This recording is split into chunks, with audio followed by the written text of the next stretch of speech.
Cameron. Senator Leyonhjelm. Thank you, Mr Acting Deputy President. I rise to speak on the Treasury Laws Amendment 2018 Measures No. 1 Bill.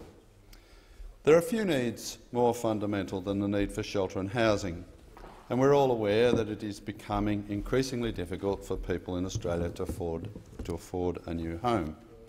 According to the 2018 Demographia Survey, my home city of Sydney has been the second least affordable city in the world to buy a home for 2 years running.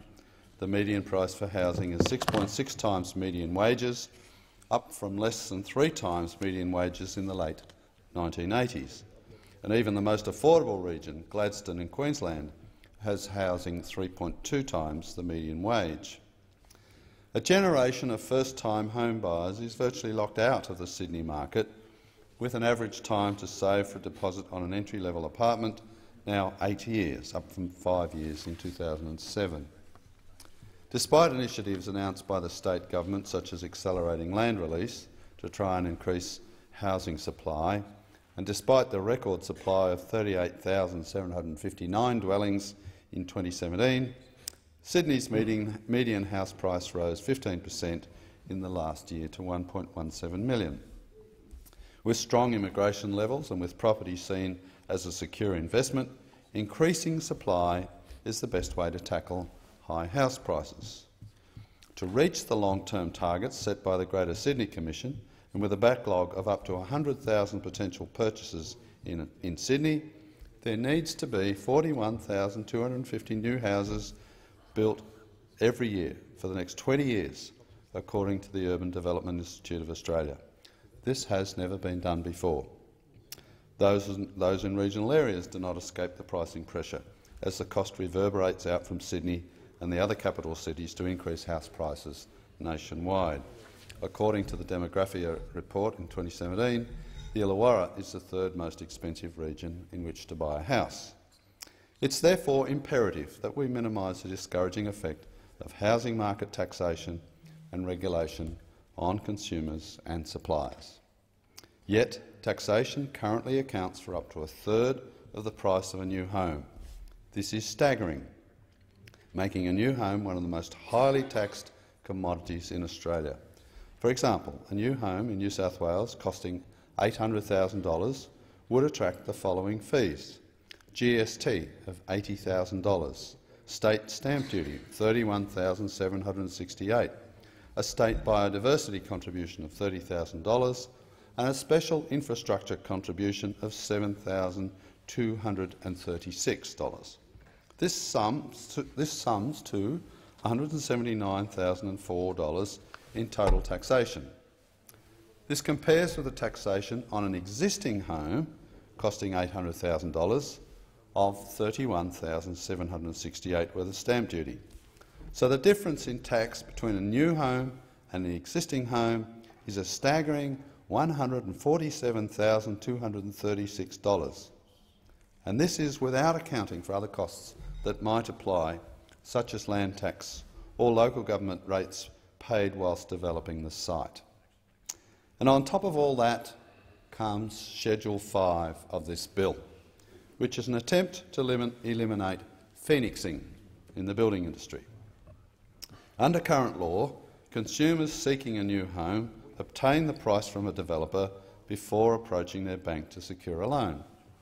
The money is paid to the developer or builder, and the builder or developer is responsible for passing on the GST to the ATO. This occurs every 3 months, like every other business under the BAS system. Phoenixing is the practice of a small minority of builders to liquidate their company in the final 3 months of the building contract. In doing so, they pocket the last 3 months of GST before resurrecting themselves as another company.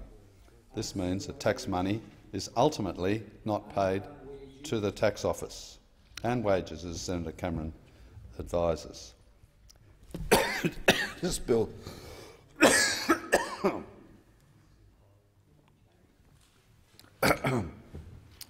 This bill takes the responsibility for paying the GST away from the builder and developer and puts it onto the consumer. The problem with this extraordinary departure from the fundamentals of the GST is that the industry is simply not set up to deal with money in this way. Industry representatives have told me that although they support tackling unscrupulous developers who practice phoenixing, the proposals need further scrutiny and planning. The proposed scheme requires the purchaser to provide 1/11 of the cost of the new home to the ATO and to obtain a receipt from the ATO prior to or on the day of the settlement of the property. It is unlikely that a bank would pre-fund the GST payment prior to the purchaser having secure title over the property, as it would mean that the loan would be initially unsecured. The Minister has said that the GST payment can be made on the day of settlement, but at the very least this will require considerable alterations to current practices by purchasers and lenders.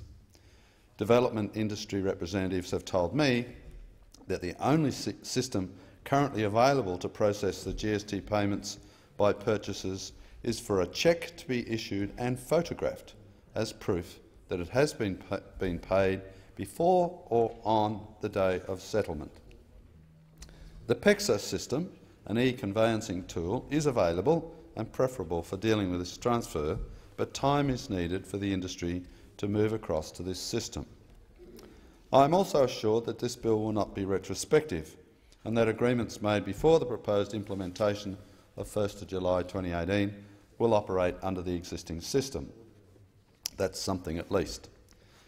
Schedule 5 operates under the assumption that shifting the GST to the consumer automatically means it is shifted to an individual, who is much easier for the ATO to trace. But consumers are not always individuals. Companies also buy new houses. In short, the proposed bill has been rushed and will lead to unintended consequences that will put a greater burden on consumers and developers. This bill is an extraordinary overreaction to the rare event that is phoenixing. It takes a sledgehammer to crack a nut. The government seems to want to chase down every tax dollar, regardless of the consequences. It is acting as if no tax dollar should be left behind. At the very least, Schedule 5 should be delayed until mid-2019 to allow the various parties to adjust their systems. Otherwise, there is a considerable risk that much-needed new housing will not be built and consumers will continue to be priced out of buying a new home.